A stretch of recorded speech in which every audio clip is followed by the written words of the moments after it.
Bien-aimé de Café Évangile, celui qui est un scandale, une occasion de chute pour un seul de ces petits qui croient en moi, mieux vaudrait pour lui qu'on lui attache au cou une de ces meules que tournent les ânes et qu'on le jette à la mer.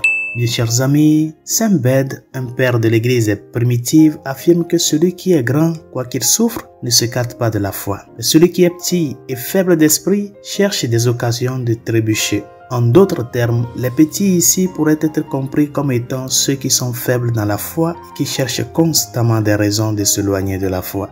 Réfléchissez aux personnes qui pourraient être confrontées à cette tendance dans votre propre vie. Peut-être y a-t-il un membre de votre famille qui remet continuellement en question la pratique de la foi. Peut-être quelqu'un que vous connaissez se considère-t-il comme un catholique déchu. Selon Saint Bède le Vénérable, ce sont les petits dont parle Jésus. Face à une personne qui semble manquer de foi, qui exprime des doutes et des désaccords, qui est prise dans une vie de péché manifeste ou qui a commencé à s'éloigner de la pratique de la foi, la tentation peut être grande de critiquer, d'argumenter ou de condamner. Si c'est une tentation avec laquelle vous luttez, écoutez attentivement les paroles de Jésus. « Quiconque fait pécher l'un de ces petits qui croient en moi, dit le Seigneur. » Nous faisons pécher ceux qui sont faibles dans la foi lorsque nous ne faisons pas preuve d'une abondance de vertu à leur égard pendant leur lutte. Au fond, la plupart des personnes qui luttent contre un péché ou une faiblesse dans la foi ont en fait une certaine foi. Elles croient en Dieu, mais leur foi est souvent facilement ébranlée et elles peuvent être facilement éloignées de Dieu si nous n'exerçons pas les vertus nécessaires de patience, de compassion et de miséricorde dont elles ont besoin.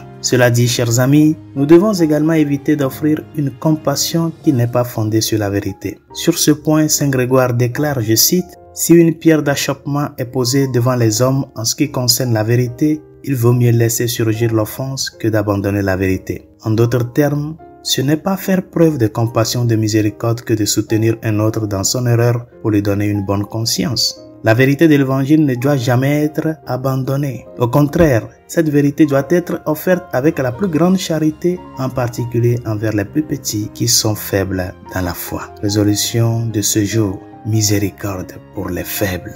Cette personne qui est en train de trébucher dans la foi, qui est en train de nier les vérités de foi, aide-le avec ton conseil, avec ton exemple de vie, avec ton expérience de foi. Ton expérience de Dieu aide cette personne à revenir au Seigneur. Premièrement, en priant pour cette personne et deuxièmement, en l'aidant sur le chemin à pouvoir faire ce remue-ménage, de revenir au Seigneur de tout son cœur. Ne sois pas une occasion de chute pour les autres. Que la vie que tu mènes soit conforme à la foi que tu professes pour que ceux qui t'entourent puissent dire, comme les païens disaient, les premiers chrétiens, regardez comment ils s'aiment. Bonne journée, Dieu vous bénisse.